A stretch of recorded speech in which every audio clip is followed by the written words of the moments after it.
Friends, welcome है आप सभी का मेरे यूट्यूब चैनल पर। दोस्तों, आज की इस वीडियो में हम पढ़ने वाले हैं शुद्ध लंब धरण की पूर्ण लंबाई पर यदि यूडियल लगता है या संवितरित भार लगता है तो उसका डेरिवेशन आज की इस वीडियो में हम करने वाले हैं। तो फ्रेंड्स, वीडियो काफ़ी इंपॉर्टेंट होने वाला है, तो वो आप वीडियो के अंत तक जरूर बने रहें। वीडियो पसंद आए तो लाइक और शेयर जरूर करें। चैनल पर पहली बार आए हैं तो चैनल को आप जरूर सब्सक्राइब कर लीजिए और बेल आइकन को जरूर प्रेस करिए ताकि मैं कोई भी वीडियो डालूं तो इसकी नोटिफिकेशन आपके पास सबसे पहले पहुंच जाए। फ्रेंड्स, आपको इससे पहले कई डेरिवेशन कराए जा चुके हैं जो कि काफ़ी इंपॉर्टेंट हैं आपके एग्ज़ाम के लिए। तो आपने वीडियो नहीं देखी है तो प्लीज़ आप वीडियो जाकर देख लीजिए और अपने एग्ज़ाम की परफेक्ट तैयारी कर लीजिए।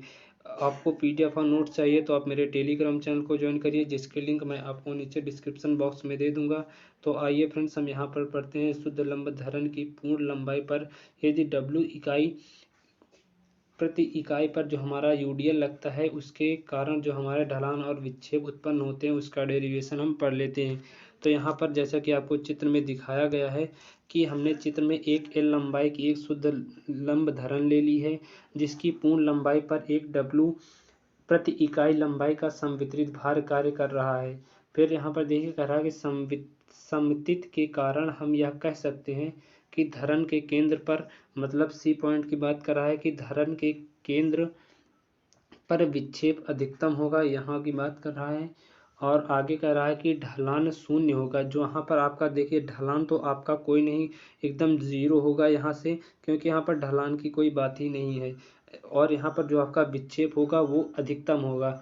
फिर आगे देख लेते, कह रहा है कि दोनों सिरों पर, मतलब ए और बी पर कह रहा है कि दोनों सिरों पर विक्षेप शून्य होंगे तथा ढलान अधिकतम होंगे। अब यहाँ पर आपका कोई विक्षेप तो बन नहीं रहा, यहाँ पर आपका ढलान दोनों में मैक्सिमम हो जाते हैं, परंतु जो दो आपके जो ढलान होंगे ए और बी में आपके विपरीत दिशा में होंगे। कहने का मतलब है कि आपका जैसे ढलान एक इधर पॉजिटिव में आएगा तो एक इधर निगेटिव में आएगा। अब हम यहाँ पर ए को हम मूल बिंदु मान लेते हैं और एक्स दूरी पर हम एक यहाँ पर पी पॉइंट पर नमन घूर्ण ले लेते हैं। अब यहाँ पर इसका डेरिवेशन स्टार्ट करते हैं। तो हमने ले लिया पी पॉइंट, यहाँ पर हमने वहाँ पर पी पॉइंट पर एक्स दूरी पर, जैसे कि आप यहाँ पर देख सकते हैं कि हमने पी पॉइंट पर, मतलब ए से एक्स दूरी पर एक पी पॉइंट पर हमने नमन घूर्ण ले लिया है। अब कह रहा है कि अब नमन घूर्ण का फार्मूला लगाइए, एम बराबर minus W L by to. आप देख लीजिए कि जो आपका ये फार्मूला आया वो आया कहाँ। तो आपका जैसे कि आपको पहले बताया गया है कि जहाँ पर आपका कह रहा है कि शून्य, जहाँ पर आपका विक्षेप शून्य होगा तथा ढलान अधिकतम होंगे तथा आपके जो ढलान होंगे बराबर तो होंगे लेकिन विपरीत दिशाओं में होंगे। तो यहाँ पर कुछ इसी प्रकार का आपका R A plus R B की वैल्यू यहाँ पर रखी गई है। तो चाहे तो आप इसको डायरेक्ट याद कर सकते हैं, एम बराबर minus W L by two into x plus W x square by two, आप इसको याद भी कर सकते हैं।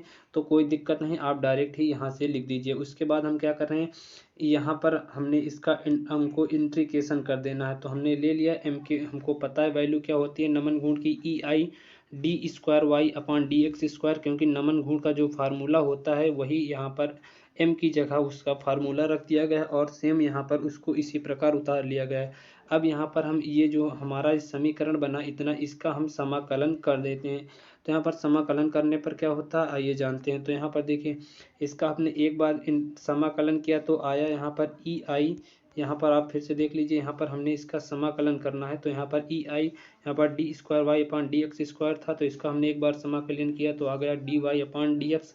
और जब यहाँ पर देखिए किस प्रकार हुआ है आपका डब्ल्यू एल बाई टू, तो आपका कांस्टेंट है तो डब्ल्यू एल बाई टू हमने बाहर निकाल लिया और एक्स का आपका जो समाकलन होता है वो एक्स स्क्वायर बाई टू होता है। तो एक्स का एक्स स्क्वायर हो गया बाई टू इंटू टू आपका 4 हो गया। इसी तरह ये यहाँ पर भी आपका जो हुआ डब्लू कांस्टेंट बाहर निकाल लिया और x square W by two आपका बाहर निकल गया और जो यहाँ पर एक्स स्क्वायर था इसका जो आपका समाकलन होता है वो आ जाएगा एक्स क्यूब बाई थ्री।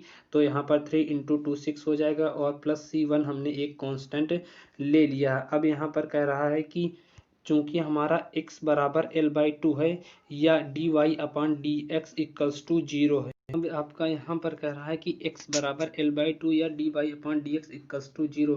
तो यहाँ पर देखिए जो आपका x है वहाँ पर आपका जो विक्षेप है वो शून्य हो रहा है, तो x का आप जब डिफ्रेंशिएशन करेंगे तो dy upon D x equals to zero आ जाएगा। और यही dy अपॉन डी एक्स की वैल्यू हम यहाँ पर रख देंगे, और जहाँ जहाँ पर x लिखा है वहाँ पर x की वैल्यू हम l/2 रख देंगे। फिर कह रहा कि उपरोक्त संबंध से हमारा जो समीकरण बनेगा, जब हम इस समीकरण में वैल्यू रखेंगे x बराबर l/2 और dy upon D x equals to zero, तो यहाँ पर ये dy अपॉन डी एक्स ये भी वैल्यू आपकी जीरो हो जाएगी। उसके बाद कह रहा है कि x बराबर l/, और जब आप यहाँ पर x बराबर l/2 रखेंगे तो आपका कुछ इस प्रकार का वैल्यू आएगा। तो यहाँ पर हमारी c1 की वैल्यू जो मिल जाएगी, क्योंकि ये जीरो हो गया, इसको आप इधर ट्रांसफ़र कर देंगे, जो आपका प्लस में था वो माइनस में हो जाएगा, और जो आपका माइनस में था वो टर्म हमारा प्लस में चला जाएगा। उसके बाद यहाँ पर जब आप वैल्यू रखेंगे, एक बार फिर से आप समझ लीजिए, यहाँ पर जब आप x बराबर l/2 रखेंगे तो यहाँ पर l स्क्वायर और l आपका l³ हो जाएगा, और यहाँ पर ये इसका भी स्क्वायर है तो आपका 4 इंटू 4 आपका 16 आ जाएगा। इसी तरह इसको आप हल करेंगे तो यहाँ पर आपका 48 आएगा।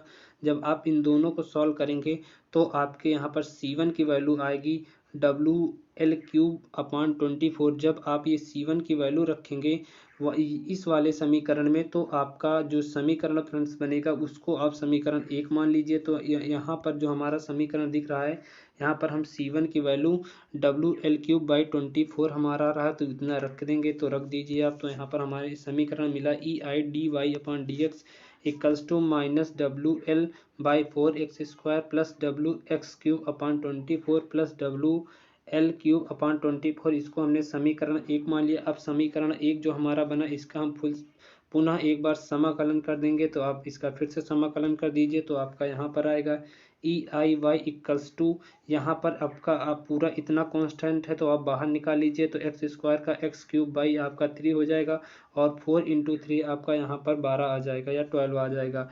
उसके बाद आपका इतना भी यहाँ पर कांस्टेंट है W/24, और x का करेंगे इसी प्रकार आप इसको यहाँ भी कर लीजिए। यहाँ पर तो आपका पूरा कांस्टेंट है, बाहर निकल जाएगा, बचेगा 1 का। आप जब यहाँ पर इंटीग्रेशन समाकलन करेंगे तो वहाँ पर 1 का x हो जाएगा, और प्लस c2 आप यहाँ पर दूसरा कांस्टेंट ले लीजिए। उसके बाद फिर से वही कह रहा है कि x इक्वल्स टू 0 और y बराबर 0 आप इस समीकरण में यहाँ पर रख दीजिए। तो यहाँ पर जो c2 की वैल्यू आएगी वो 0 आएगी, क्योंकि यहाँ पर आप रखेंगे तो ये वाला टर्म 0 और सब में x है, तो यहाँ पर रख देंगे तो आपकी x की वैल्यू भी 0 हो जाएगी। तो यहाँ पर c2 की वैल्यू 0 आ गई, और यही c2 की वैल्यू आप इस समीकरण में रखेंगे तो वो आपका समीकरण 2 बन जाएगा। तो यहाँ पर जैसा कि आप देख सकते हैं कि यहाँ पर हमने c2 की वैल्यू की जगह 0 रख दिया, और हमने यहाँ पर कोई चेंजमेंट नहीं किया है। अब कह रहा है कि अब अधिकतम ढलान के लिए जो हमारा समीकरण 1 हमारा बना था, वहाँ पर समीकरण आप 1 मिला लीजिए। EI/dy upon D x equals to minus W/4L into x² plus WX³ upon 24 plus WL³ upon 24, जो आपका समीकरण 1 बना था उसमें हम x बराबर 0 रख देंगे, तो वहाँ पर हमारा ए पॉइंट पर ढलान आ जाएगा। एक वहाँ पर जो हमारा ए पॉइंट पर ढलान आएगा, तो आप समीकरण जब 1 में रखेंगे x बराबर 0, तो आपको मिलेगा वहाँ पर थीटा ए बराबर 1/EI और ब्रैकेट में WL³ अपॉन 24। यहाँ पर जब आप थीटा ए की वैल्यू निकालेंगे तो आपको आ जाएगा यहाँ पर WL³ अपॉन 24 EI। उसके बाद आपका थीटा बी भी आएगा यही, क्योंकि वहाँ पर जो आपका कर रहा था क्वेश्चन, जब आपने इसको डेरिवेशन करना स्टार्ट किया था, तो आपके डेरिवेशन में बात कर रहा है कि ढलान तो अधिकतम होगा, बराबर भी होगा, परंतु विपरीत दिशाओं में होगा। तो वहाँ पर आपको प्लस माइनस बताया गया था, तो वहाँ पर जो थीटा ए की वैल्यू आई आपने प्लस ले ली, और थीटा बी की भी वैल्यू आएगी वैल्यू सेम, केवल आपका एक प्लस में रहेगा एक माइनस में रहेगा। फिर कह रहा है फिर अधिकतम विक्षेप के लिए हम समीकरण 2 में x बराबर l/2 रखेंगे, तो वहाँ पर हमें c पॉइंट पर अधिकतम विक्षेप प्राप्त हो जाएगा। तो वहाँ पर जब आप समीकरण 2 में x बराबर l/2 रखते हैं तो वहाँ पर आपको मिलेगा yc बराबर WL⁴ अपान 384 EI। तो फ्रेंड्स ये था आज का टॉपिक जो अभी कंप्लीट हो चुका है। फ्रेंड्स उम्मीद करता हूँ वीडियो पसंद आया हो, तो वीडियो को फ्रेंड्स लाइक और शेयर जरूर करें।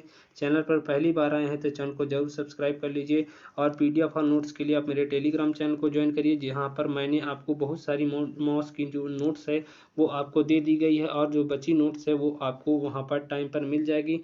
तो फ्रेंड्स चैनल पर पहली बार आए हैं तो चैनल को आप जरूर सब्सक्राइब कर लीजिए। अपना कीमती वक्त निकाल कर वीडियो देखने के लिए आप सभी का बहुत बहुत धन्यवाद।